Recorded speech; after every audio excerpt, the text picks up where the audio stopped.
말씀을 함께 교독하겠습니다.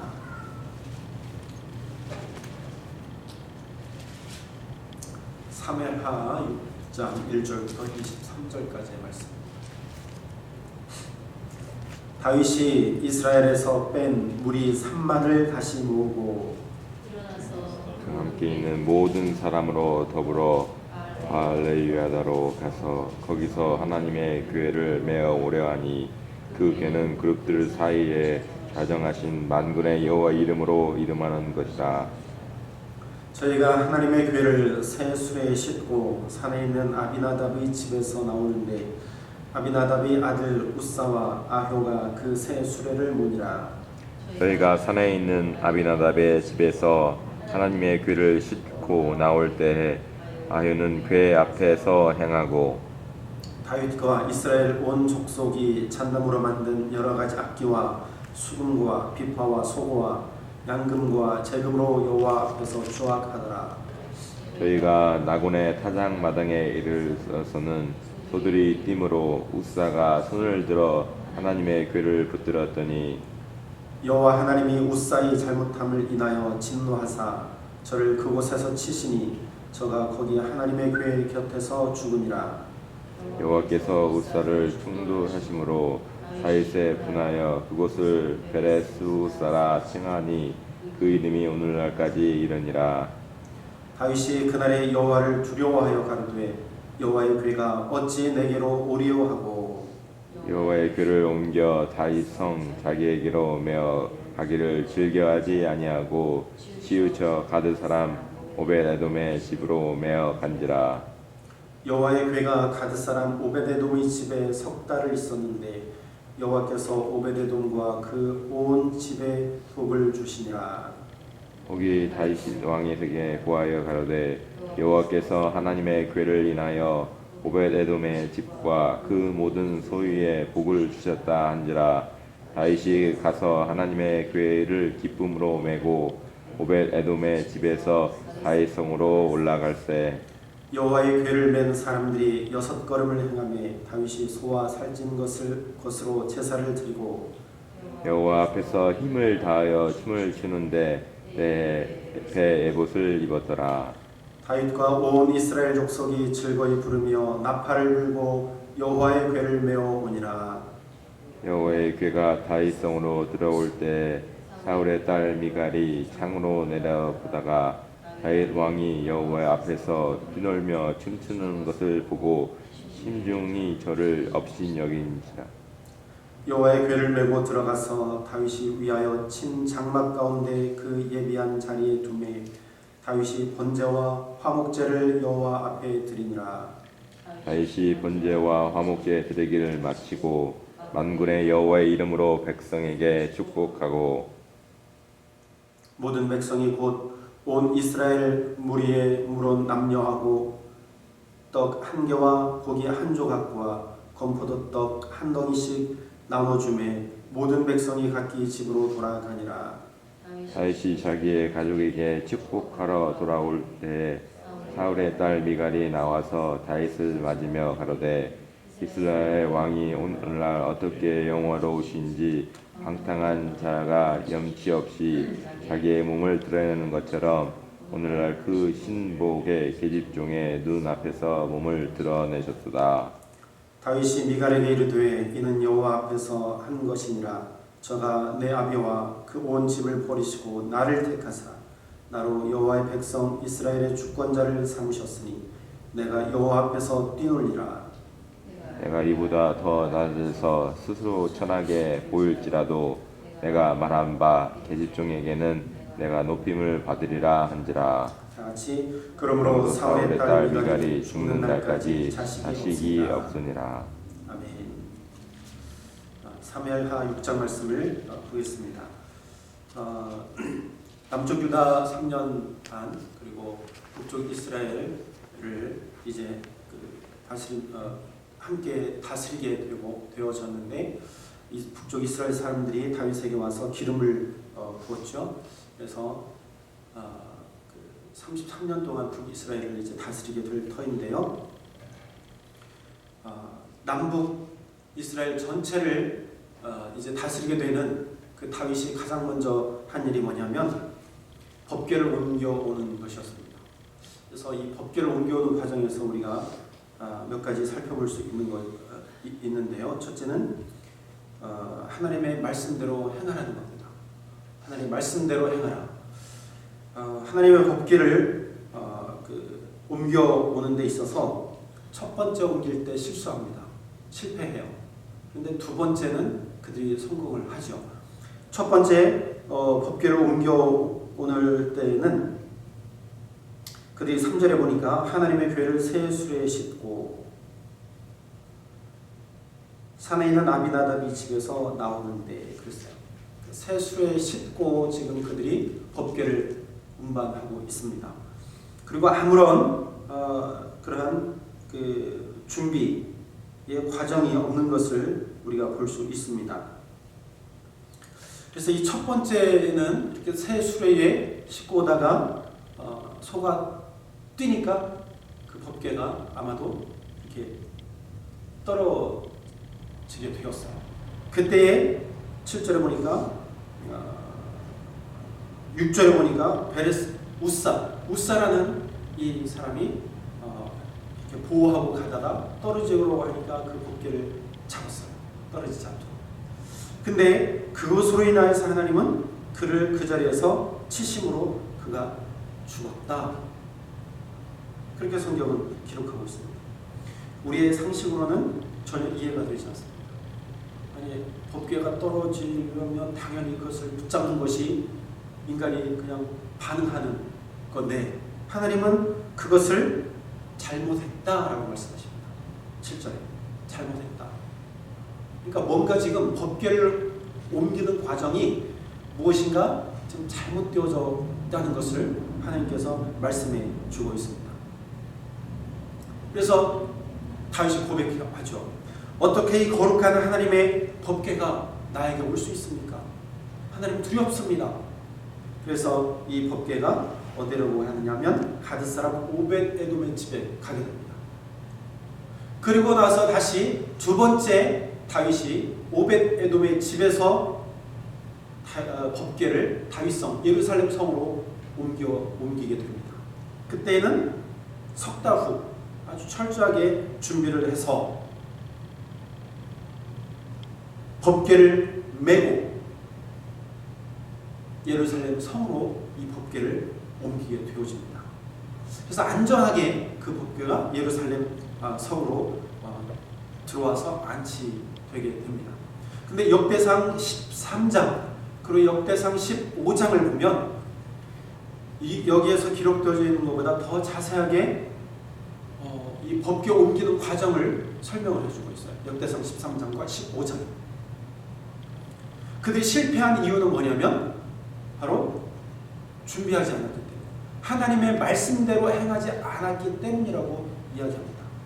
즉 법궤를 첫 번째 옮길 때에는 레위인이 아닌 사람들이 옮기게 되었고 또 법궤를 메고 옮겨야 되는데 수레에 매서 그들이 옮겼기 때문에 바로 거기에 실패의 원인이 있었음을 역대상 15장에 기록하고 있습니다.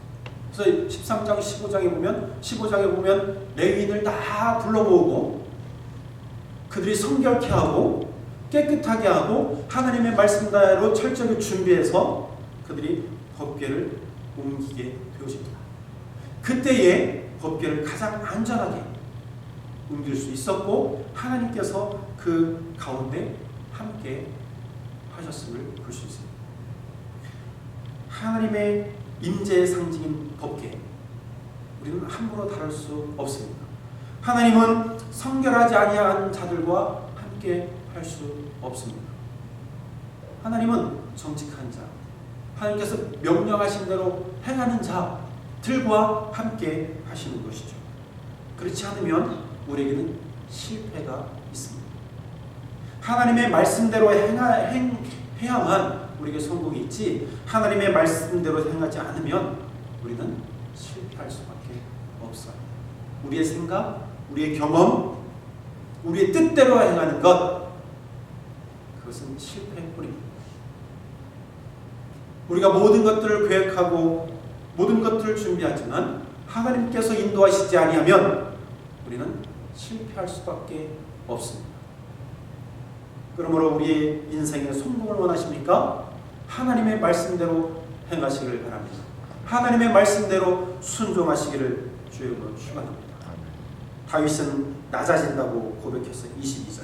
내가 이보다 더 낮아졌어. 하나님 앞에 철저하게 낮아지지 않으면 우리는 성공할 수 없습니다. 하나님은 역설적인 분이세요.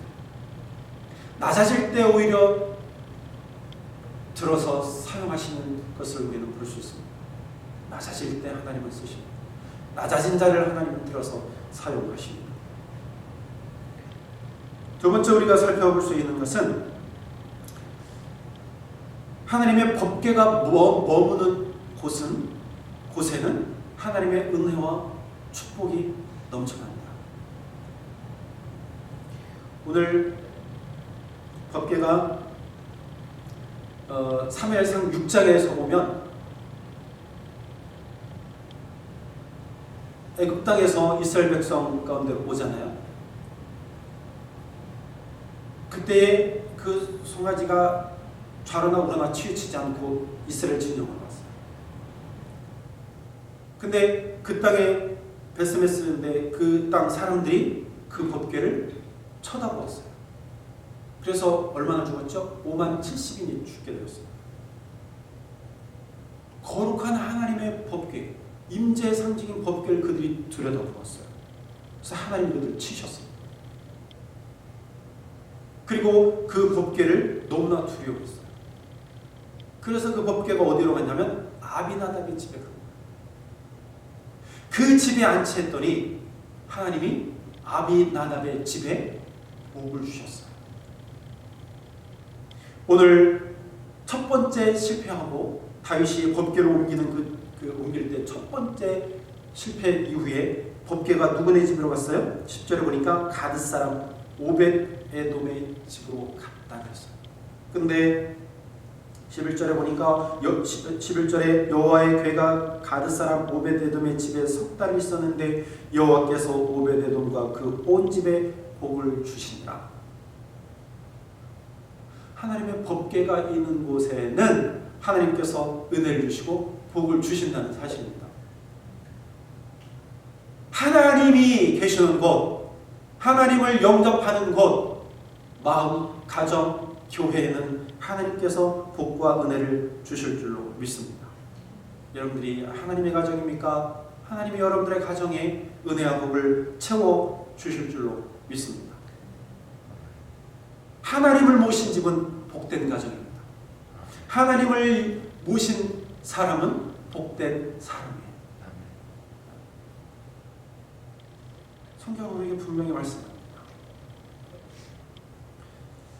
영접하는 자 곧 그 이름을 믿는 자에게는 하나님의 자녀가 되는 권세를 주셨어요. 이것도 복이에요. 하나님의 자녀가 되는 것 우리에게 복입니다. 마지막으로 우리가 살펴볼 수 있는 것은 하나님 앞에서는 우리가 체면 다 내려놓고 찬양하고 경배하고 춤추는 것은 당연한 일임을 우리가 깨닫습니다. 오늘 법궤가 움직일 때에 5절에 보니까 다윗과 이스라엘 온 족속이 잣나무로 만든 여러 악기와 수금과 비파와 소고와 양금과 재금으로 여호와 앞에서 주악했더라. 찬양하는 모습. 모든 악기를 동원해서 찬양하고 있는 것을 볼 수 있습니다. 그리고 14절에 보니까 여호와 앞에서 힘을 다하여 춤을 추었다. 누가요? 다윗이.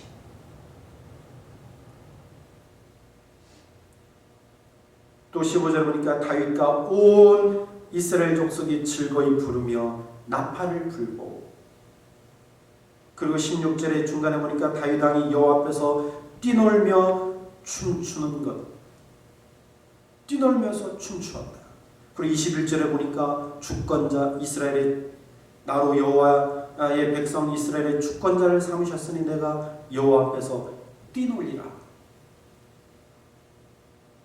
근데 미갈이 이것을 볼 때 뭐라고 그랬어요? 내가 벌거벗은 그런 수치를 드러내고 있다고 뭐라고 했잖아요. 내가 왕인데 체면을 좀 차려야지. 그렇게 벌거벗을 정도로 당신이 춤을 춥니까? 그렇게 즐겁습니까? 그러나 다윗은 내가 이보다 더 낮아져서 스스로 천하게 보일지라도 내가 그렇게 하겠다라고 이야기합니다. 우리를 구원하신 하나님, 그 앞에서 우리가 찬양 드리는 것 당연합니다. 춤추는 것 당연해요. 경배하는 것 당연합니다. 뛰노는 것 당연해요. 우리가 어떠한 모습으로 하나님 앞에 드려야 되는지 그걸 다윗이 우리에게 보여주고 있어요. 그는 왕이었지만 다 내려놓았어요. 하나님 앞에 내려놓고 하나님 너무나 기뻐서 하나님과 함께하는 삶이 정말 기쁨의 삶이 되는 것입니다. 하나님이 우리의 찬양을 받으시고 우리의 경배를 받으시고 우리의 삶 가운데에 이러한 모습들이 드러나야 합니다. 그래서 우리의 모든 트림을 정말 받으시는 그 하나님 다윗처럼 이렇게 좀 뛰어놀았으면 좋겠어요. 사실 잘 안 돼요. 그렇죠? 옆 사람 눈치 보고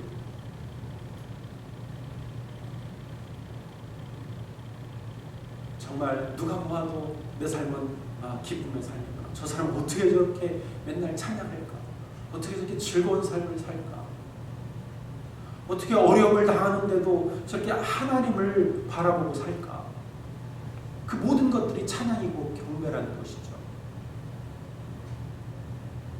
세상 사람들은 이해하지 못해도 하나님은 이해하시고 하나님은 이해하시고 우리를 그대로 받으세요. 사랑하는 여러분, 오늘 6장에서 우리가 몇 가지를 살펴보았는데 하나님의 말씀대로 행하시길 바랍니다. 하나님을 날마다 여러분들의 가정 가운데 모시고 여러분들의 가정이 은혜와 복으로 넘치기를 바랍니다. 하나님께 찬양하고 경배하고 춤추고 뛰노는 우리의 모습이 되어지기를 바랍니다.